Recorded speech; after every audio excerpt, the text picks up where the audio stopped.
So as promised, we're going to do what's brewing in the biosphere. And in order to celebrate that, I'm going to play one song to welcome us, and then I'll introduce our guests, and we're going to talk about all kinds of fun stuff. I think this is going to work out. Let's try it. Hi, Colin. Let's see if it works. Hey, good morning, Cam. That'll work. Pull that right out of there and hold it in your hand and then have it right like that. It'll be a little bit uncomfortable. I have no idea what is going on, but every once in a while you have an adventure in life, right? Absolutely. And you just figure it out as you're going. So thank you for being patient. What's brewing in the biosphere? Colin Robinson, what is your title? Ooh, my title is a program coordinator. Collaborative research. It is as broad and interconnected as it sounds. I think you love your job, though. I sure do. I'm pretty lucky to get to work so connected to all the different communities and working on issues that I care about. I'm very thankful to get to do this every day. Yeah, and there's a lot going on, right? No doubt. And I've got a list of questions in front of me, but I kind of, if it's okay, we'll veer around a bit. But actually, can we start with the signage at the junction? Yeah. Yeah, let's start there. I'd love to. And in July, you hosted a small ceremony, which I didn't get to come to, but I love that opportunity. And how did this all come about? Yeah. That you're able to get it even? For sure. So, yeah, we had to keep the ceremony fairly small because it was happening on the side of a highway. Yeah. Which is the location of a pretty cool new sign. So it's been an initiative for a long time. Maybe you've seen it between Tofino and Ucluelet. There is actually a little old sign that does say, "Welcome to the Clayoquot Biosphere region." And that sign was put in almost, 23 years ago, I think. Wow. Yeah. I didn't know it was that long ago. Time flies. Yeah. But it was definitely aging. I think some of the Nuu-chah-nulth language on it was, needing to be updated, and we definitely wanted to prioritize the Nuu-chah-nulth language component of the sign. Right. And Parks also wanted us to remove it because it was kind of in violation of a lot of sign policy. So in the sign project, I became somewhat of a know-it-all about sign regulations and policy, and there's a lot to learn. I love it. You're exactly the guy that I need to talk to. Yeah. But we'll talk about that later. So it was great. We got to engage with Clayoquot primarily and Ucluelet nations because those are sort of the two nations right. On whose territory around the boundary the sign was going to go. And we were able to actually pick a new location outside of the park because it meant we were able to have a little more flexibility. There was a little less bureaucracy to navigate. But the parks team was really supportive of the whole thing. In the end, is it on park land? No, it's on just like Ministry of Transport's ACRD highway right-of-way, right. Technically on a pull-off. And it's a very simple sign. It just says, in Nuu-chah-nulth, I'm going to butcher this, but Clayoquot, which is a welcome word. Yeah. Hahuthi. Word is becoming increasingly known, a sort of a place, a territory, a set of responsibilities, a series of resources, and then Apwin. Apwin, I've heard, means central or middle, and Nuu-chah-nulth, sort of or Nuu-chah-nulthat, I guess, the Nuu-chah-nulth people. So that does not directly translate to welcome to the Clayoquot Biosphere, but it does have a lot of complementary meanings, and I was able to engage in a lot of really interesting and thoughtful conversations with Levi Martin, Simca. We had the late Larry Baird and the late Bruce Frank, all involved in sort of verifying the language and talking about the discussion, like what does the biosphere designation mean? And we kind of came to the consensus that, the intentions of a biosphere and the intentions of Hahuthi are obviously not the same, but there's a lot of alignment, and we thought we would just go with that as a way to sort of put Nuu-chah-nulth sovereignty and land first. It got the primary part of the sign, so on the left-hand side, that's where the Nuu-chah-nulth is. Right. On the right-hand side, that's where the Clayoquot Biosphere in English is written. And it's really cool. It's powerful to see that Nuu-chah-nulth language right front and center. First thing you see when you're driving down the road, 2 kilometers northeast of the junction.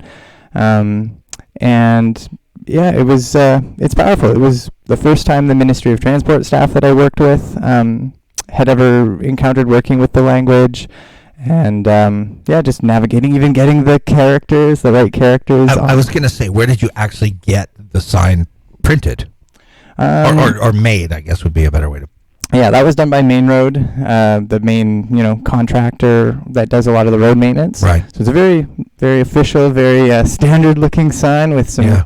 There are people might be surprised at how many rules and regulations are involved in a situation like that, especially then when you get into conversations of, who has the right to say you can do this here or.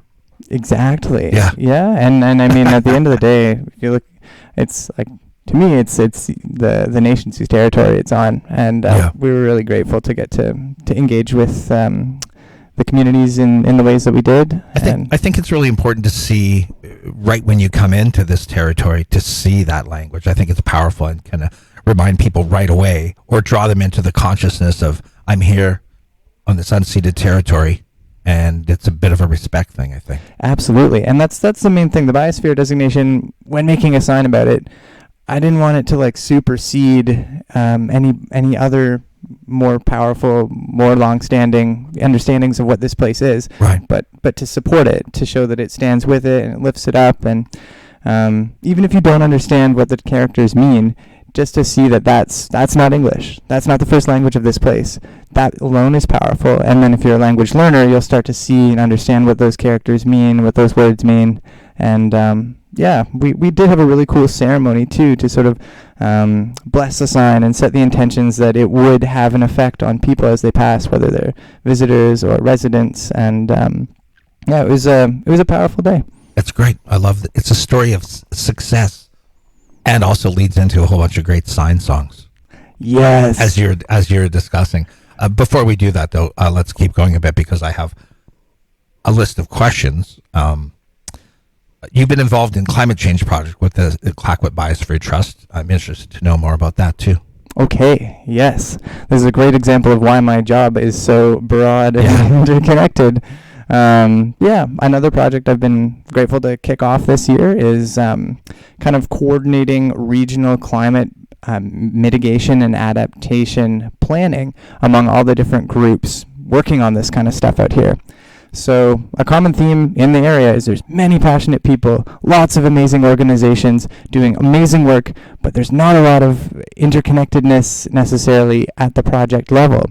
So I've been working to engage with municipalities, First Nations, NGOs, and in the future we'll try to get into the private sector a little more to sort of see who's doing what and how can we advance the work. How can CBT help do things like apply for grants or provide funding and then ultimately interconnect the work as well, because we do depend on the same resources. We have one road, right. We have one hospital. And how can we kind of build more synergy and regional connection there? How do you even begin that? Where do you even start? Obviously, you have started, but the best analogy I heard is this work is a lot like turning over stones and seeing what you can find and browsing the intertidal zone of community politics and project management. But it's a lot of outreach, relationship building. Right. Luckily, the Biosphere organization has a lot of relationships across these different sectors, so I'm not starting from scratch. And ultimately, trying to make it not a waste of people's time, because people are busy, people are working on their projects, but that's why these solutions are complex. That's why they don't get immediate solving, because nobody's banging down your door being like, "Hey, dude, like help me figure out my climate plan and help me apply for this grant," because everybody's busy, just working on the issues of today. Rezoning applications, community events, you name it. It's easy to prioritize the immediate projects and not do the longer term view. Right. And I would imagine it's a pretty fun part of your job in getting to know all these people, and you probably connect a lot of people, right? Yeah. Just by the nature of what it is. So what will the actual project be? Well, we're still trying to figure out what exactly is the most tangible project, objective. Like, what are we trying to do? Like you said, we don't know exactly what it is. A couple of the municipalities do have existing climate plans.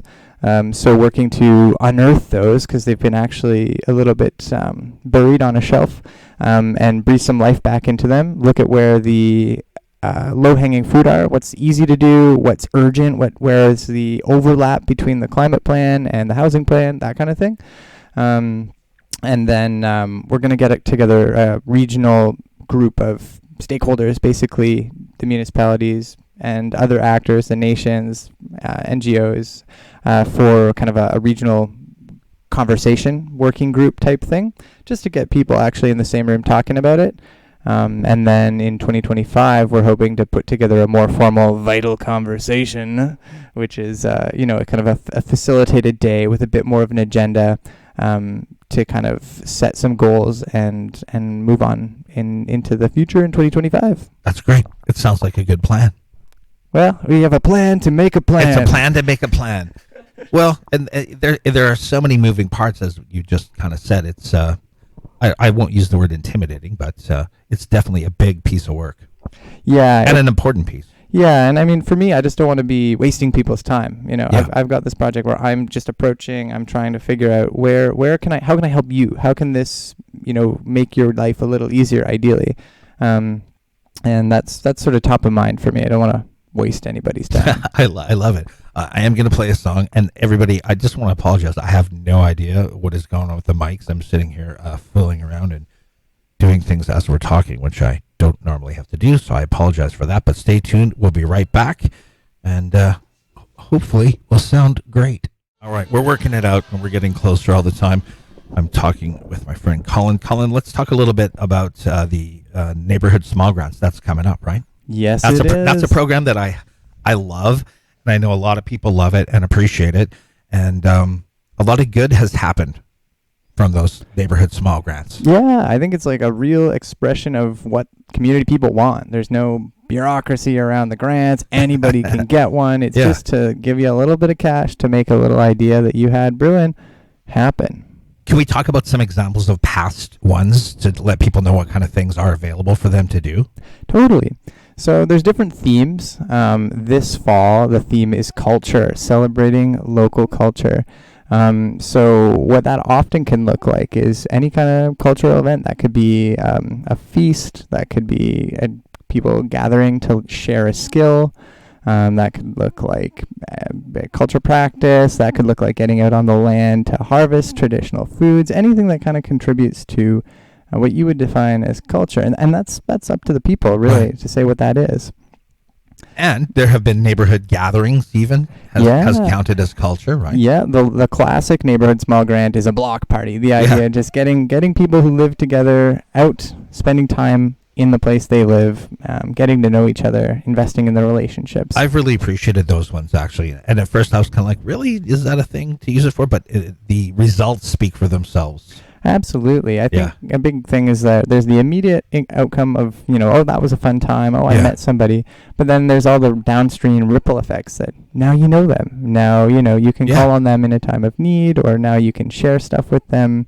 And it's much more than just the one-time event that you might run with your neighborhood small grant. Well, and then you grow ideas and people, it just grows and grows. You build relationships, then you have fun conversations that lead to other more fun things. Yes, absolutely. How can people be a part of this? How can they submit their ideas if they have one? Okay, so starting on September 15th, pretty soon, the application period will be open, and it runs all the way until October 30th. So you have about a month and a half to think about what you want to do and get that idea submitted. The easiest way is just to go on the clayoquotbiosphere.org website, or just Google. If you Google Clayoquot Biosphere Neighborhood Small Grants, that would take you to an application page on the grants part of the website. However, if the online thing is a bit too burdensome and you don't want to do that, we're also happy to even take application ideas over the phone. Oh, wow. Yeah. That's super streamlined. So you can just call the CBT office, and if nobody picks up, you can leave a message and somebody will call you back, and we can sort of flesh out the idea. And a main priority is definitely just fostering inclusion and building more inclusive communities. That's kind of at the heart of it. So if you already know a group of friends and you just want to have a barbecue with them, it's probably not the idea for a neighborhood small grant. We're going to be kind of taking a bit of a inclusion and equity and social justice lens to the whole thing. Okay. And I know that there are many other opportunities as well. While you're on the website, you can keep on scrolling around and find out about other grants that are available. Yep, absolutely. There's lots of other grants. And typically the main time to apply for most of those grants is in the spring, but it's always good to see what's available, what kind of funding, and there should be information about when those grants will open in the spring on the website. And we'll keep reminding folks here. Thank you for being cool with the microphone. Now we're going to do a little switchy switch and hand it over to Nicole. Sounds great. That's unless you have anything else you'd like to add, and the mic can come back to you. Oh, it's okay. I think I've had enough mic time here. I'm gonna pass that over. Thank you, Cam. Nicole Gerbrandt, Director of Education at the Clayoquot Biosphere Trust. Hi. Nice to see you. Good morning. Thanks for being awesome at mic handling. Not something you normally need to do. No, not something I normally do. I think I've been here one time before, so yeah. I'm an old hat now. Well, it's I'm the only one who makes it complex with all my buttons and weird knobs. And we'll switch back and forth. Bye, Colin. Thank you. How are you? Let's just start there. I'm good. Yeah, I'm good. I'm loving the fall feels. Yes. Yeah, Thank you. I'm loving it too. I'd like a little more sun, but I live here because I do actually really love it. So I love that weather. FIbre Art Retreat. I don't know anything about this. And I'm very excited to know about it. Yeah. Thanks for having us. Yeah. And so this is actually our 7th FIbre Art Retreat. This is an annual thing that we do in November.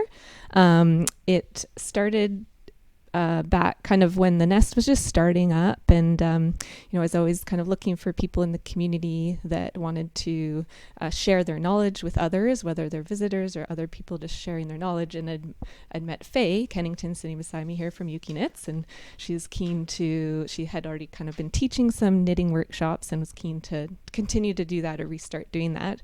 And simultaneously, I was connecting with all the different accommodation providers in the region, and who would like to partner and has space. And BlackRock reached out and was like, "We have this awesome wine cellar. We'd love to host something." And that's how it was born, as 7 years ago. The BlackRock Resort does so many great things, and they're so helpful to the community in so many ways. Yeah. Right. Yeah, so that's been great. They it's kind of expanded from a two workshop to 2.5 full days of activities over the years, and we have kind of small cohorts that we work in. It's Faye'll talk a bit more, but it's really an opportunity for fiber art lovers to come together and do workshops. We eat meals together. There's lots of drop-in social activities, guided nature walk with Barb Beasley.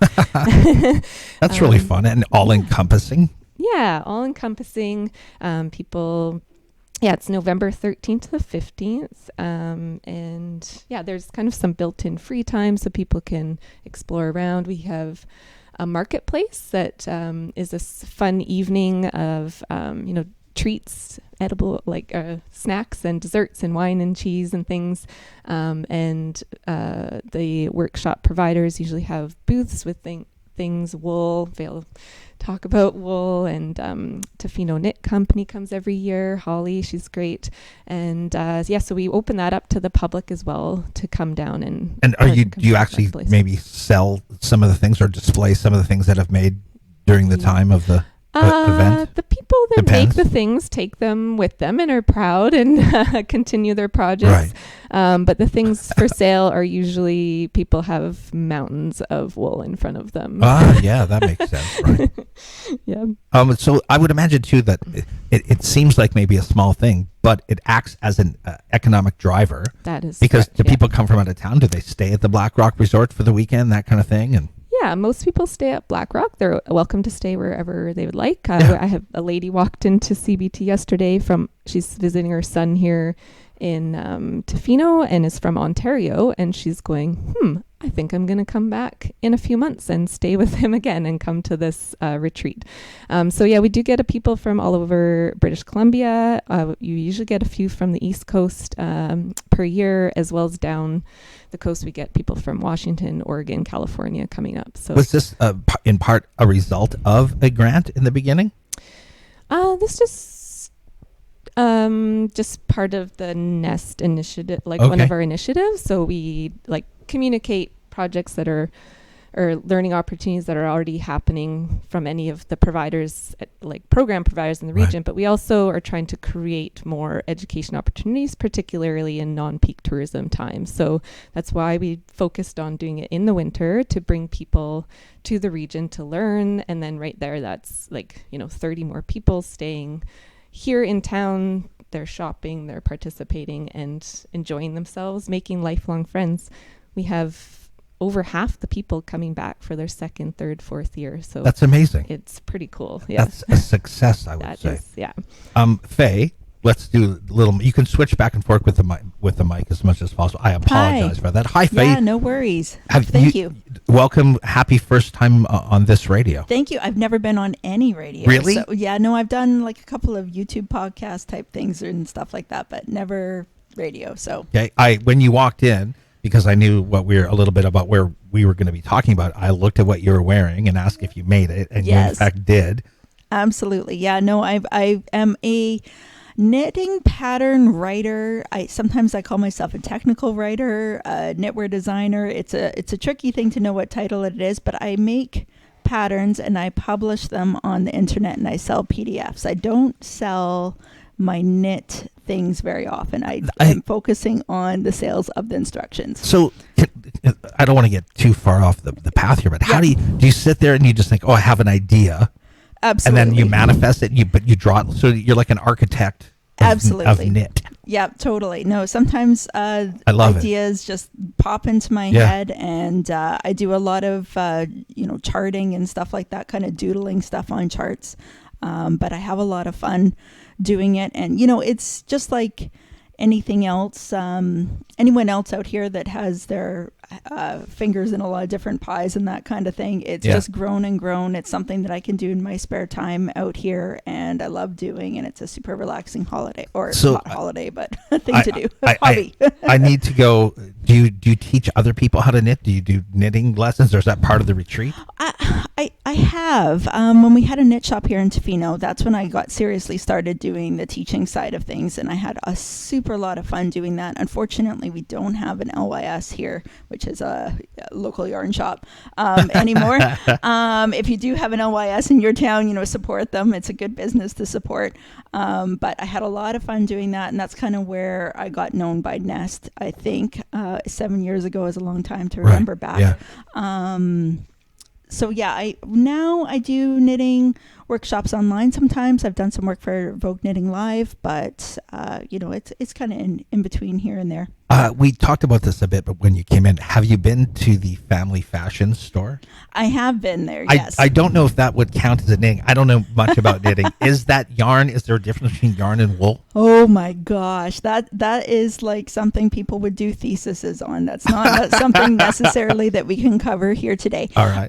But, if it's something that you're super interested in, one of the people that I admire so much that knows a ton about different kinds of fibers and different kind of wool is Catherine Knutson from Small Bird Workshop. She's one of our instructors that's at the FIbre retreat, and she's been coming for quite a few years. And, I consider her a friend, but I always take her classes because there's so much to know that I have really no idea about when you come to talking about fiber, micron counts and how soft it is and not. And there's so many different kinds of wool actually out there that it can be a whole rabbit hole to jump down if you want to. I can hear my brains already turning. Like, if there's only how many different kinds of sheep? Does it have to be a different kind of sheep for a different kind of wool? Really?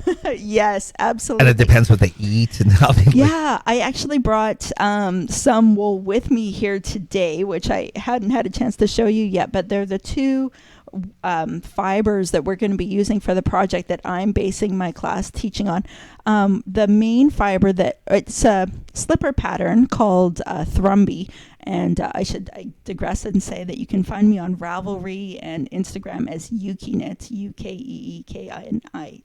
If I keep pulling this, is you go ahead. You pull happen? as much as you want. Yeah, no problem. It's like one of those clown tricks.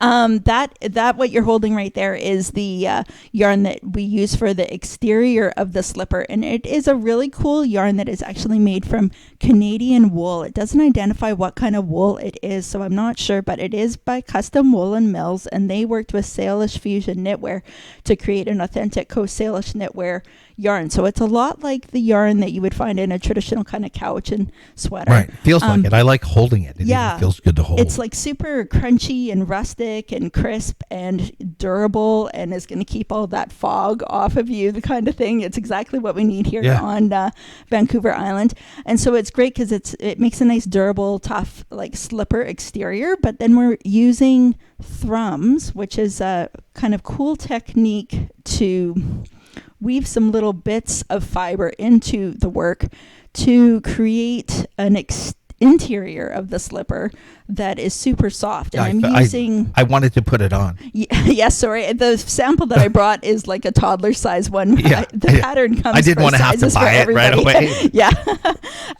So the what we're going to be using for making those thrums is polka dot sheep PDS unspun, and it is merino yarn, which a lot of people that know wool are familiar with merino because it is so super soft. It feels so good. It looks beautiful. This looks beautiful. You know, Polka Dot Sheep is not a local company. They're from Montana, but I feel like I've been working with their yarn for, I don't know, like 12 years or something. I've got a relationship now that I've built online with them, and she is such a talented dyer. She knows so much about color that I am never going to stop using her yarn because it's so beautiful. So I think we've got a great combination in this project because we've got some Canadian yarn that we're using, but we've also got some really soft yarn that we're using that comes in a beautiful bunch of different colors too. What I like about what I'm hearing too is that there's a niche community that's quite a strong, I want to say, a tight-knit community. Oh, yeah. I couldn't resist it, I'm sorry. But it seems like because you're meeting people everywhere, but people have a real deep passion for this. Oh, yeah, totally. Yeah, it's inspiring to hear Catherine Knutson of Small Word Workshop talk about yarn because she's been working with a lot of farms on Vancouver Island to develop her own yarns and getting that milled in Canada. And it's a huge thing, all of the different hobbies that are related to this and that kind of thing. I feel like I should bring this back to our workshop a little bit more. Yeah, that's me jumping. I'm just I'm fascinated, right? I think it's very interesting. You should come to our FIbre Arts retreat. There's so how much young, to learn. Because my daughter really wants to know. She's 10 years old. Do you have a youth component? We have I don't think there's any age restrictions that we've ever put on this. However, it has been adults that have been coming. Certainly 10 is old enough to learn how to knit for sure.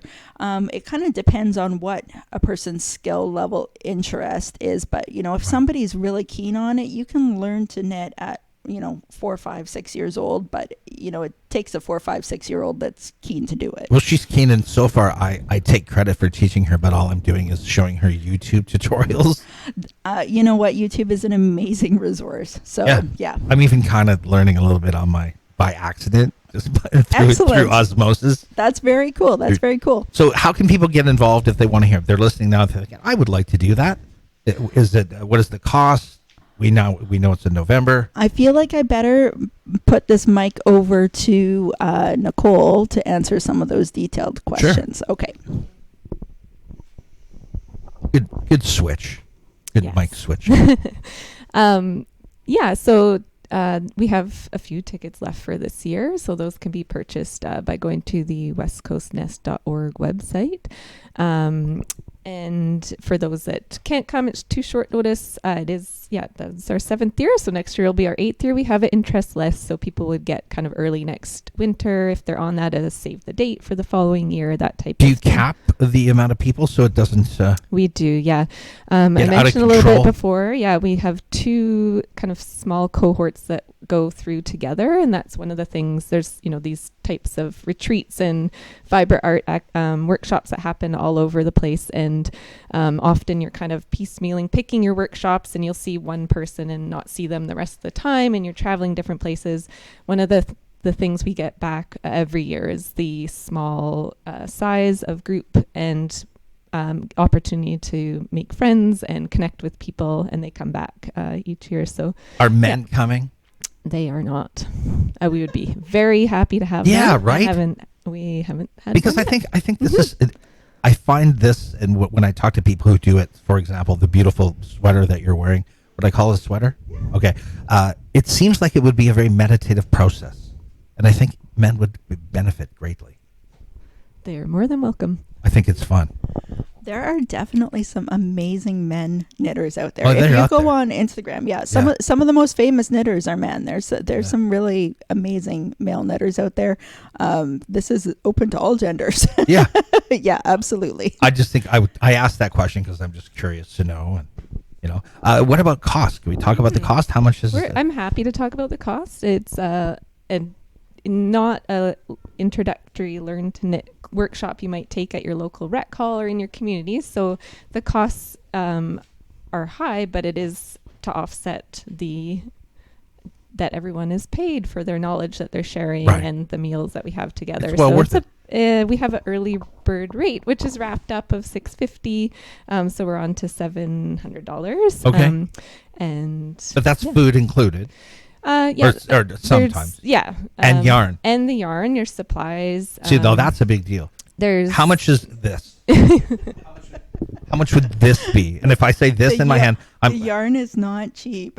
can you describe what is this unit called? Gosh. If someone was out there listening, if I said this is a blank of yarn. You put that, you really put me on the spot with the price for that one. That is a 100 grams of merino top is what that is. Yeah. I think that'll go for between $20 and $30 US. I'm not sorry, I didn't look. Could you make a hat out of this? Well, you could, but you'd need to be a spinner in order to do that. So you got to learn some more crafts. You need to stay here that. for 3 hours. Yeah, exactly.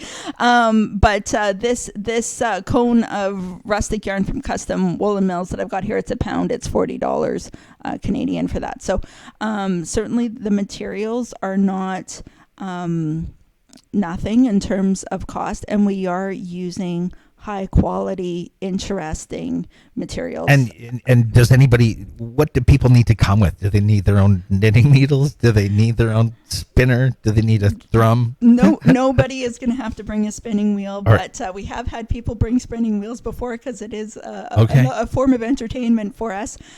You do need to bring your own knitting needles. Knitting needles are kind of a personal thing. They're a tool, so people like different materials and that kind of stuff. So that's not included, and people that are serious knitters probably have what they like at home, so they bring those. Did you say that is a pound? Yes, it is. And how many pounds would go into making something like what you're wearing? Oh my gosh. This was, I think, 6 115 gram skeins. You're definitely delving into the Canadianisms of I work with a 5 millimeter 16-inch needle. Okay. Go figure that, right? Millimeters and inches. I think I might need to just come and see for my own self. Oh, you would definitely be welcome for sure. As an audit. I will come audit. Perfect. Sounds good. What else do we need to know? And let's say if people are listening right now and they're excited because there are a few spots left. Yeah, I guess. How can they make it happen? I guess other than our the workshops Faye just mentioned about from her and Catherine, the other 2 big headliners this year are Sea Woven, Kimberly Leckie. We'll be doing a macrame workshop, and Rose and Brian Wilson from Ukulathat will be doing a cedar weaving workshop. So and people are welcome to reach out to us with any questions if they want more information, or check it out on the website. We have a great video from might be 4 or 5 years back now that was kind of like made from one of our retreats, just to kind of show people what it looks like. That's online too. But, I'll go find that. I'd like to share it. I have one more question for you, Faye. I don't think I asked you enough about Yuki Knits. If someone's listening and they think, boy, I want to go buy yarn, do you sell yarn? Do you have a storefront? I don't sell yarn. I am an instructor, and I also sell knitting patterns. So I sell written instructions. Okay. So people can But just find online. me. Yeah, people can find me on Ravelry, or they can find me on PayHip, and they can get links to those from Instagram. I'm Yuki Knits on every social media I'm on. So Okay. UKEEKNITS after you cluelet, of course. Yeah. And I sell instructions, and knitting patterns are cheap. They're like $5. So it's a great form of entertainment, and it might take you 20 or 40 hours to make a sweater, depending on. So it's a good investment of your time, and you get a sweater at the end of it. Do you ever take commissions? Very, very rarely. Do people ever offer to buy the thing you're wearing? Yes. Because what you're wearing really is beautiful, and I Thank you so much. I can't comprehend how you work a pattern of, like, I'll call it a snowflake. Yeah, it is. It's. I was calling it buttons and bows. I haven't released this pattern yet, but it's going to be called Story Weaver. It'll be coming out at the end of October. Well, it's really great. I noticed it right away when you came in. It's got kind of like a button motif in the middle here, and then some like little flowers on there. This is what you'd call stranded work. It's 2-colored knitting. I do a lot of stranded work, and your traditional cowichan sweater that has multiple colors, that's also a kind of stranded work as well. So Cool.